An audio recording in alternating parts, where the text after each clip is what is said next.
Doctor ortho Ayurvedic oil and capsule, अब दर्द भी घुटने टेकेगा। लोकसभा में महिला आरक्षण बिल पर चर्चा, पीएम मोदी ने सभी दलों से समर्थन मांगा। राहुल गांधी ने सरकार को घेरा। राहुल ने पीएम मोदी का नाम लिए बिना जादूगर कहा। राहुल की स्पीच पर राजनाथ सिंह और रिजिजू ने आपत्ति जताई। स्पीकर ने राहुल के शब्दों को कार्यवाही से हटाया।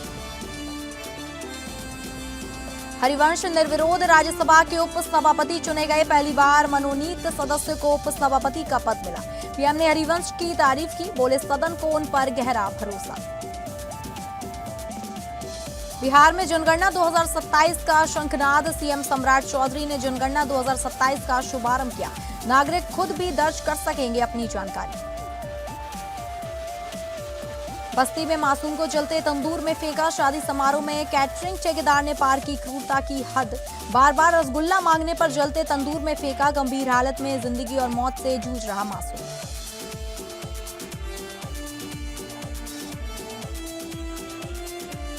नमस्कार, आप सभी का स्वागत है इस बुलेटिन में। मैं हूं आपके साथ शालिनी राणा। शुरुआत करेंगे बुलेटिन की। लोकसभा में संसद के विशेष सत्र का दूसरा दिन भी हंगामेदार रहा। नेता प्रतिपक्ष राहुल गांधी ने मोदी सरकार पर जमकर निशाना साधा है। राहुल गांधी जब महिला आरक्षण से जुड़े संशोधन विधेयकों पर बोलने खड़े हुए तो उन्होंने भाषण की शुरुआत बचपन की कहानी से की, लेकिन ये कहानी आगे बढ़ते बढ़ते हंगामे में बदल गई। असल में राहुल गांधी ने इन्हीं कहानियों के जरिए बीजेपी पर हमला बोला और दो टूक कहा कि कायरों की तरह बीजेपी छिपना बंद करे। उन्होंने कहा कि ये महिला बिल तो बिल्कुल नहीं है। इस बीच राहुल ने पीएम मोदी को जादूगर कहने पर जमकर वहां पर हंगामा हुआ। राहुल के जादूगर शब्द पर केंद्रीय मंत्री रिजिजू ने आपत्ति जताई है। कहा, विपक्ष के नेता अनाप शनाप बातें कर रहे हैं। पीएम के लिए ऐसा बोलेंगे, वे चुने हुए लीडर हैं। राजनाथ आगे बोले, इस देश के पीएम के संबंध में जिस तरह के शब्दों का प्रयोग किया जा रहा है, इसकी घोर निंदा की जानी चाहिए। इस देश की जनता ने उन्हें पीएम बनाया है। राहुल ने जिन शब्दों का प्रयोग किया उसे सदन की कार्यवाही से बाहर निकाला जाए और राहुल माफी मांगे।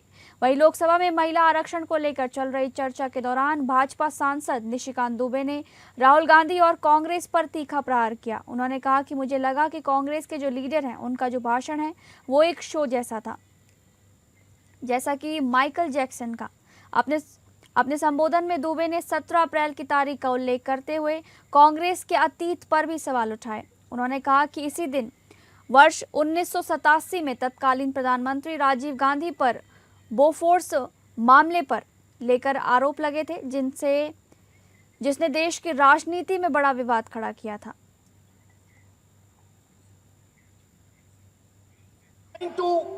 Pass this bill was a mistake because everybody knew there wasn't going to pass. Panic reaction, as I said.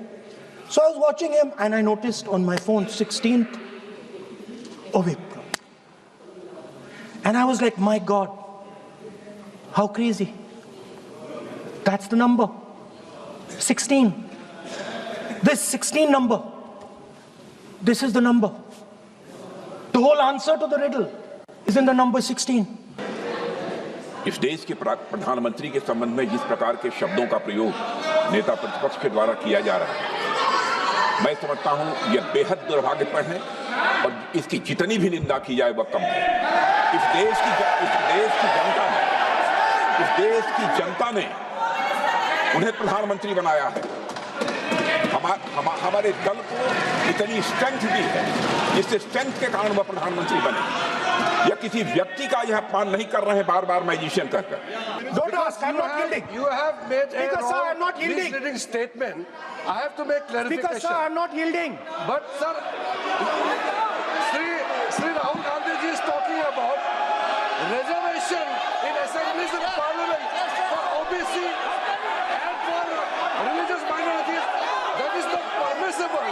73rd Constitutional Amendment और 74th Constitutional Amendment द्वारा महिलाओं के लिए कम से कम 33% आरक्षण अनिवार्य किया गया है।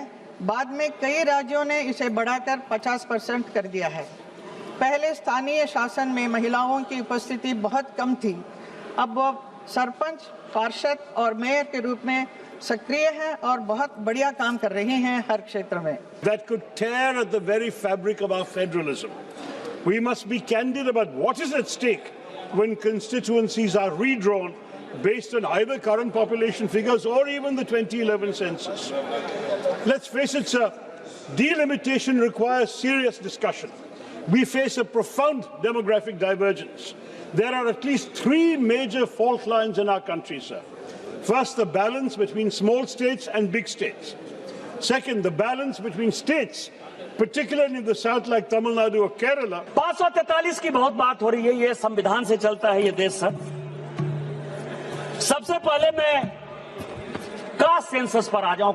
आजकल रोज कह रहे हैं सर कि कौन दलित है, कौन पिछड़ा है, कौन आदिवासी है।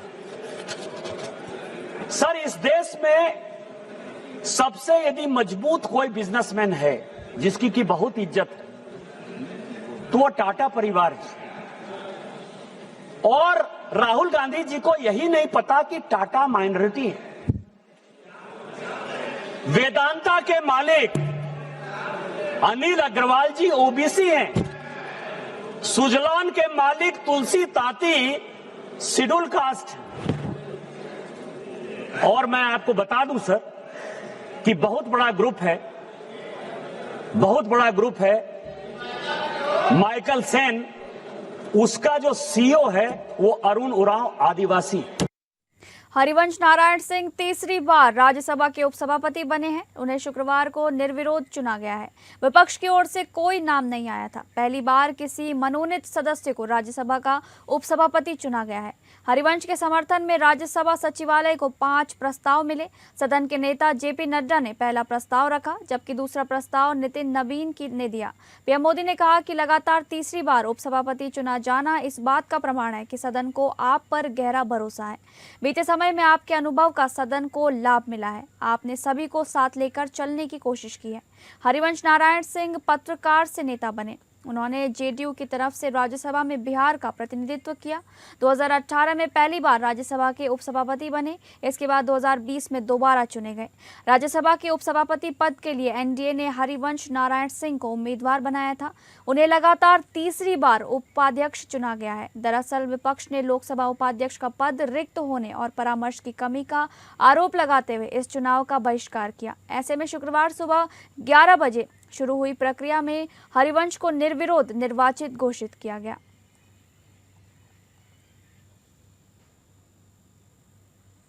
आदरणीय सभापति जी, सदन की ओर से मेरी तरफ से मैं श्रीमान हरिवंश जी को बहुत बहुत बधाई देता हूं।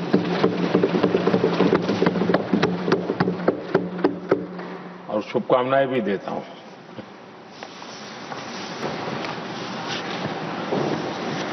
राज्यसभा उपसभापति के रूप में लगातार तीसरी बार निर्वाचित होना ये अपने आप में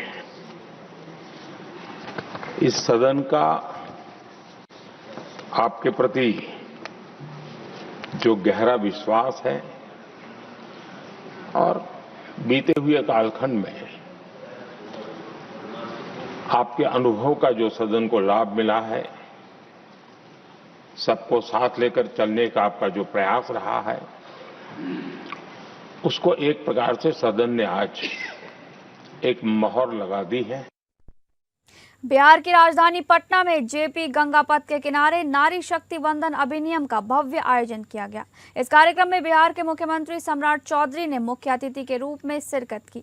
पटना का जेपी गंगा पथ आज नारी शक्ति के जय घोष से गूंज उठा। मुख्यमंत्री सम्राट चौधरी कार्यक्रम स्थल पर पहुंचे तो महिलाओं के भारी हुजूम ने उनका स्वागत किया। इस नारी शक्ति वंदन अभियान के जरिए सरकार महिलाओं को आत्मनिर्भर बनाने और समाज में उनकी भागीदारी सुनिश्चित करने का संदेश दे रही है। सम्राट चौधरी ने अपने संबोधन में कहा कि बिहार का विकास तभी संभव है जब हमारी माताएं और बहनें सशक्त होंगी। उन्होंने केंद्र और राज्य सरकार द्वारा महिलाओं के लिए चलाई जा रही वंदन योजनाओं का भी जिक्र किया। मुख्यमंत्री सम्राट चौधरी ने कहा कि हमारी सरकार महिलाओं के सम्मान और सुरक्षा के लिए प्रतिबद्ध है। जेपी गंगा पथ की ये लहरें आज बिहार की बदलती नारी शक्ति की गवाह बन रही हैं। हम पंचायतों से लेकर संसद तक महिलाओं के आवाज को बुलंद करेंगे। इस मौके पर खेल मंत्री श्रेयसी सिंह भी मौजूद रहीं। नारी शक्ति और विकसित भारत रंग का आयोजन किया है। मैं श्रेष्ठी जी और हमारी सभी चंद्रिका जी, शालिनी जी, मीना जी, रमा निषाद जी, महापौर सीता साहू जी, कई महत्वपूर्ण माननीय विधायक यहाँ उपस्थित हैं। आदरणीय यहाँ पर कई वरिष्ठ लोग शिक्षा दिवस से जुड़े साथी भी हैं। संसद के 3 दिवसीय विशेष सत्र में केंद्र सरकार द्वारा 3 संविधान संशोधन विधेयक पेश किए जाने पर झारखंड की सियासी गलियों में भी पारा चढ़ा हुआ है। इस विशेष सत्र में प्रधानमंत्री नरेंद्र मोदी और गृह मंत्री अमित शाह के भाषण पर राज्य की मुख्य सत्ताधारी पार्टी झामुमो से कड़ी प्रतिक्रिया सामने आई है। रांची स्थित पार्टी कार्यालय में झामुमो के केंद्रीय महासचिव सुप्रियो भट्टाचार्य ने संवाददाता सम्मेलन में कहा कि ये देश की संवैधानिक व्यवस्था में की गई पहली नजीर होगी कि 106वां संविधान संशोधन विधेयक 2023 में पारित हुआ था, उसे कानून का रूप लिए 20 महीने के बाद ही बिना क्रियान्वयन के उस पर पुनः संशोधन प्रस्ताव आ गया। उन्होंने ये कहा कि ऐसा लगता है कि हम लोग संसदीय लोकतंत्र में नहीं बल्कि संसदीय सर्कस में जी रहे हैं। पार्टी महासचिव ने सवाल उठाया कि जब गृह मंत्री सदन में कह रहे हैं कि जनवरी से ही जनगणना का काम देश में शुरू हो गया है, तो फिर 2011 की जनगणना के अनुसार परिसीमन क्यों? क्या 2011 से 2026 के बीच देश की जनसंख्या नहीं बढ़ी है? क्या बसाहट में कोई बदलाव नहीं आया है? उन्होंने कहा कि प्रधानमंत्री नरेंद्र मोदी अपने आप को महिलाओं का हितैषी बताते हैं, लेकिन पश्चिम बंगाल में एसआईआर के नाम पर बड़ी संख्या में महिलाओं को वोट के अधिकार से वंचित किया गया है। आप देश में क्या लाना चाहते हैं? हमारा जो संघीय ढांचा है उसे परिसीमन के रूप में क्या करना चाहते हैं? आपके अपने राज्यों में साथ कोई संपर्क साधना भी जरूरी नहीं समझा और राजनीतिक पार्टियों से भी बातचीत करना सही नहीं समझा, ऐसा भट्टाचार्य ने कहा।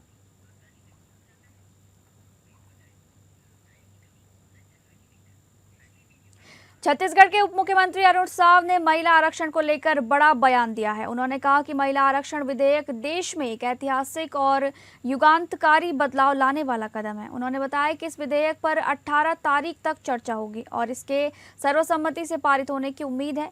अरुण साव ने कहा कि प्रधानमंत्री नरेंद्र मोदी के नेतृत्व में बेटी बचाओ, बेटी पढ़ाओ और महिला सशक्तिकरण जैसे कदमों के बाद अब महिला आरक्षण एक बड़ा फैसला है। उन्होंने कहा कि यह निर्णय माताओं और बहनों के सशक्तिकरण के साथ साथ विकसित भारत के निर्माण की दिशा में अहम साबित होगा।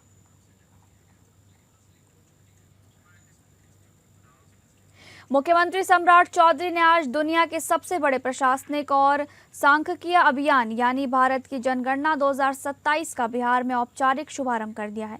मुख्यमंत्री सचिवालय में एक क्लिक के साथ इस ऐतिहासिक प्रक्रिया की शुरुआत की गई। मुख्यमंत्री सम्राट चौधरी ने इस मौके पर राज्यवासियों से उत्साहपूर्वक भागीदारी की अपील की है। उन्होंने कहा कि जनगणना सिर्फ आंकड़ों का खेल नहीं बल्कि सुशासन की आधारशिला है। इसी डेटा के आधार पर आगामी वर्षों की विकास योजनाएं और नीतियां तैयार की जाएंगी। उन्होंने कहा कि मैं बिहार के सभी नागरिकों से अपील करता हूं कि वे इस राष्ट्र महोत्सव में के अभियान में बढ़ चढ़कर भाग लें, चाहे डिजिटल माध्यम से स्वगणना हो या प्रगणकों की जानकारी देना। आपकी सटीकता ही एक समावेशी बिहार की दिशा तय करेगी। इस महत्वपूर्ण अवसर पर मुख्यमंत्री के साथ कई दिग्गज अधिकारी भी मौजूद रहे।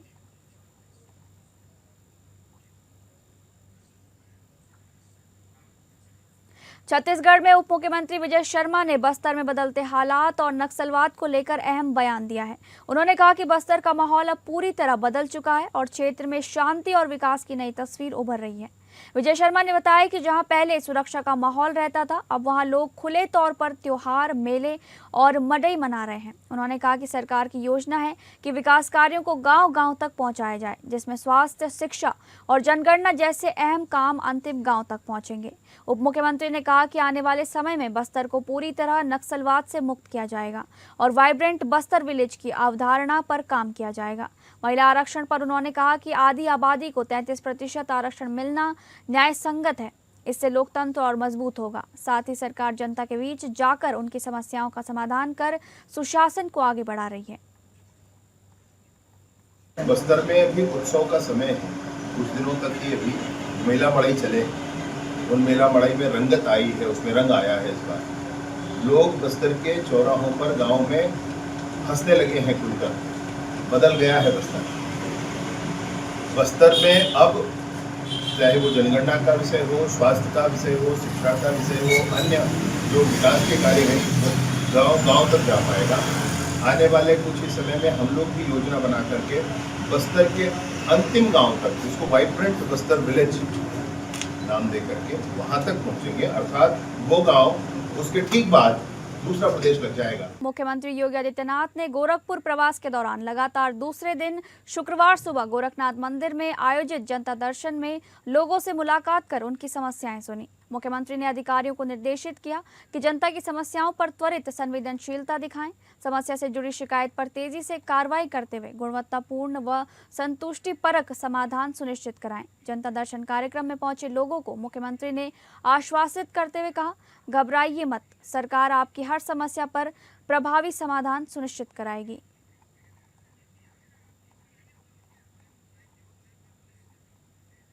पूरे देश में चर्चित कानपुर के अवैध किडनी ट्रांसप्लांट कांड में एक बड़ा मोड़ सामने आया है। इस सनसनीखेज मामले में लंबे समय से फरार चल रहा 25,000 रुपए का इनामी आरोपी डॉक्टर अली आखिरकार कानून के सामने आत्मसमर्पण कर चुका है। डॉक्टर अली, जो दिल्ली के उत्तम नगर का निवासी बताया जा रहा है, पिछले कई महीनों से पुलिस की पकड़ से दूर था। पुलिस के लगातार दबिश और तलाश के बावजूद वो हर बार चकमा देने में कामयाब रहा, लेकिन अचानक घटनाक्रम ने नया मोड़ ले लिया जब डॉक्टर अली ने कानपुर कोर्ट में खुद सरेंडर कर दिया।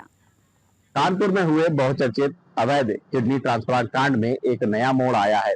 उत्तम नगर दिल्ली का रहने वाला अली, जो कि लंबे समय से पुलिस के मुताबिक फरार चल रहा था, जिसका नाम विवेचना में भी शामिल किया गया था और पुलिस इसकी तलाश में काफी लंबे समय से लगी हुई थी और ये पुलिस को चकमा देने में कामयाब रहा था। ये पुलिस को चकमा देते हुए आज इसने कानपुर कोर्ट के ACGM 6 में खुद को सरेंडर किया है। अभी फिलहाल इसे न्यायिक अभिरक्षा में भेज दिया गया है। हो सकता है कि आगे कानपुर की कमिश्नरेट जो पुलिस है वो पूछताछ के लिए अली की रिमांड ले सकती है। देखना यह है कि अगर पुलिस को रिमांड मिलती है तो पुलिस इसमें आखिर क्या कुछ खुलासे करती है। APN न्यूज के लिए कुणाल सिंह, कानपुर। बस्ती जिले के छावनी थाना क्षेत्र में एक दिल दहला देने वाली घटना सामने आई है, जहां शादी समारोह में एक मासूम बच्चे को सिर्फ रसगुल्ला खाने की वजह से जलते तंदूर में फेंक देने का आरोप है।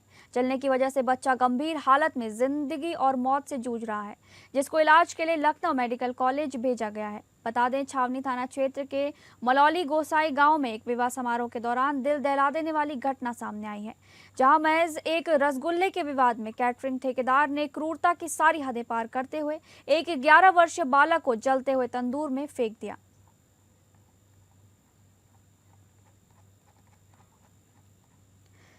उत्तर प्रदेश के शाहजहांपुर में एक मुस्लिम युवक हिंदू धर्म में शामिल हो गया। उसका नाम फैज खान से बदलकर सोनू चौहान रखा गया है। इस दौरान हिंदू संगठन के लोगों ने इसे घर वापसी का नाम देते हुए हिंदू बने युवक का गंगा जल से शुद्धिकरण किया और पूजा अर्चना करवाई। हिंदू बने युवक का कहना है कि वो पिछले कई सालों से हिंदू धर्म में अपनी आस्था व्यक्त कर रहा था। जल्द ही युवक के परिवार के कुछ अन्य सदस्य भी मुस्लिम धर्म छोड़कर हिंदू धर्म में शामिल हो सकते हैं। शहर के कालीबाड़ी मंदिर में फैज खान का शुद्धिकरण करके उनका नाम सोनू चौहान रख दिया गया। हिंदू संगठन का मानना है कि इससे पूर्व में भी ये लोग हिंदू थे, लेकिन मुगल काल में धर्म परिवर्तन कर इन्हें मुसलमान बना दिया गया। मैं बिल्कुल ठीक लग रहा है। मैं पहले से ही सारी चीज़ें मानता था। सनातन धर्म के प्रति काफ़ी मेरी आस्था रही है शुरू से, सन 2000 या 2001 से समथिंग, और काफ़ी रुचि रही है मेरे अध्यात्म से। एक अंदरूनी एक नाता रहा है एक आत्मा से मेरी, तो मेरे लिए कुछ नया नहीं है। मैं शिव जी का भक्त हूँ और कोई किसी प्रकार का कोई दबाव नहीं है। ये मेरी अपनी आत्मा से मैंने अपनी सोच। उत्तर प्रदेश के अयोध्या स्थित राम मंदिर में पूजा अर्चना व्यवस्था और सुदृढ़ करने की दिशा में बड़ा कदम उठाया गया है। मंदिर में 15 नए अर्चकों की नियुक्ति की गई है। ये सभी अर्चक पिछले 3 वर्षों से श्री राम जन्मभूमि तीर्थ क्षेत्र ट्रस्ट के मार्गदर्शन में विशेष प्रशिक्षण प्राप्त कर रहे थे।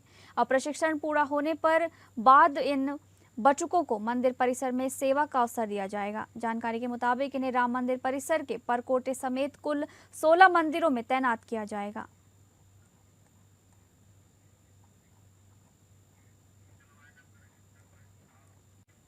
फिलहाल इस बुलेटिन में बस इतना ही। नमस्कार।